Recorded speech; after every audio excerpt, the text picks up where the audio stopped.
Hi viewers, welcome to my channel. எல்லாம் எப்படி இருக்கீங்க? நம்ம இன்றைக்கி பார்க்க போகிறது வெஜ் குருமா 2 in 1. வாங்க பார்க்கலாம். ஒரு பாத்திரத்தில் எண்ணெய் ஊற்றிப்போம். எண்ணெய் நல்லாவே ஹீட் ஆகிடுச்சுன்னா கொஞ்சம் 1 டேபிள் ஸ்பூன் பெருஞ்சீரகம், கிராம்பு, பிரிஞ்சி இலை, அன்னாச்சிப்பூ, பட்டை, கசகசா எல்லாமே ஆட் பண்ணுவோம். ஓரளவுக்கு பொரிஞ்சதுக்கப்புறம் கருவேப்பிலை, பச்சை கருவேப்பிலை கொஞ்சோண்டு போட்டுக்குவோம். கருவேப்பிலை நல்லாவே பொரிஞ்சிட்ருக்கு வியூவர்ஸ். வெங்காயம் ஆட் பண்ணுவோம். வெங்காயம் பொன்னிறமாக ஆகிற வரைக்கும் நல்லாவே வதக்குவோம்.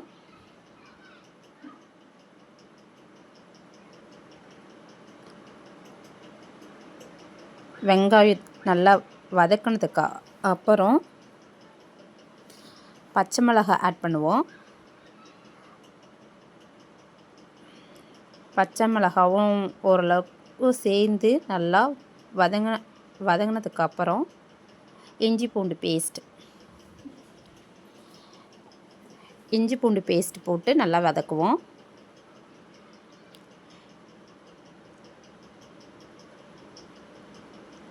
இஞ்சி பூண்டுடைய ஸ்மெல்லு நல்லா மாறுற வரைக்கும், நல்லா வாசம் வர வரைக்குமே வதக்குவோம். அதுக்கப்புறம் தக்காளி ஆட் பண்ணுவோம்.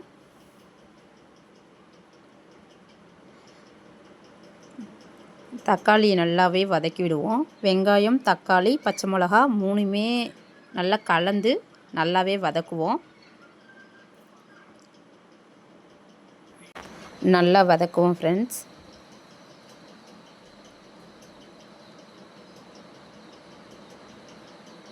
ஓரளவுக்கு நல்லாவே வதங்கிடுச்சு.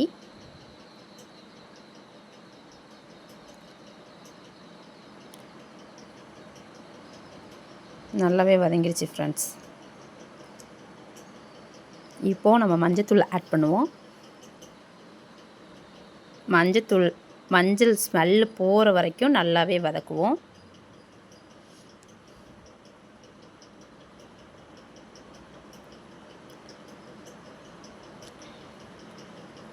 இப்போது உருளைக்கிழங்கு, நம்ம என்னென்ன காய்கறி சேர்த்து வச்சுருக்கோமோ எல்லா காய்கறியுமே நம்ம சேர்த்துக்கலாம். நான் சேர்த்துருக்கிறது உருளைக்கிழங்கும் கேரட்டு, ரெண்டுத்தையும் போட்டு நல்லா வதக்குவோம். கேரட்டு நல்லா பொடியாகவே நறுக்கி சேர்த்துக்கிறேன்.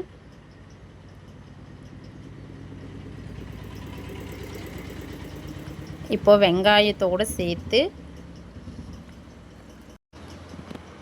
கேரட், உருளைக்கிழங்கு, மீன் மேக்கர் நான் இதை ஆட் பண்ணிக்கிறேன். உங்களுக்கு வீட்டில் என்ன காய்கறி இருக்கோ அதை நீங்கள் சேர்த்துக்கலாம். இது எல்லாத்தையும் நல்லாவே வதக்கி அந்த வெங்காயம், பச்சை மிளகாவோட சேர்த்து மஞ்சத்தூள் போட்டிருக்கோம் இல்லையா, அதோடு சேர்த்து இதுவும் நல்லாவே வதங்கணும் ஃப்ரெண்ட்ஸ். வதங்கினதுக்கப்புறம் நம்ம வீட்டில் இருக்கிற மசாலா, சிக்கன் மசாலாவாக இருக்கலாம், இல்லை குழம்பு தூளாக இருக்கலாம், நமக்கு என்ன மசாலா வீட்டில் இருக்கோ அதை ஆட் பண்ணிக்கணும் ஃப்ரெண்ட்ஸ். நல்லா ஆட் பண்ணிவிட்டு நல்லா கிளறி விட்டு தண்ணி ஊற்றிக்குவோம்.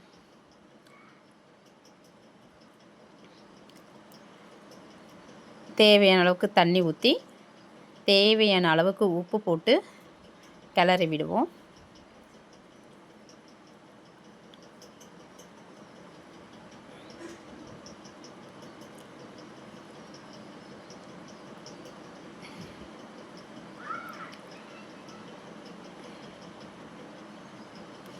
கிளறி விட்டதுக்கப்புறம் ஒரு மூடியை போட்டு கொதி வர வரைக்கும் மூடி வைப்போம்.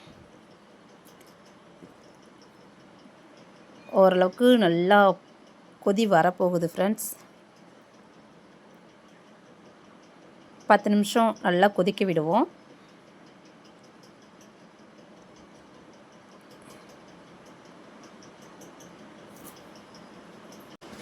குருமா நல்லா கொதிச்சிட்ருக்கு ஃப்ரெண்ட்ஸ். அதுக்குக்கிட்டே நம்ம தேங்காய் பால் அரைக்கிறதுக்கான இன்க்ரீடியன்ட்ஸை சேர்ப்போம். தேங்காய் பாலுக்கு தேவையானது பெருஞ்சீரகம், பூண்டு, பொட்டுக்கடலை, தேங்காய் இதை எல்லாத்தையும் மிக்ஸி ஜாரில் நல்லா அரைச்சி அந்த பால் எடுத்து அந்த குருமாவோடையே ஊற்றி நல்லா கிளறி விடுவோம். நல்லாவே கிளறி விட்டதுக்கப்புறம் பார்த்திங்கன்னா நல்லா கொதி வரும். கொதிச்சதுக்கப்புறம் குருமா ரெடி. இது வந்து சப்பாத்தி, சாதம் ரெண்டுக்குமே போட்டுக்கலாம். 2 in 1 குருமா ரெடி. வாங்க சாப்பிட்லாம்.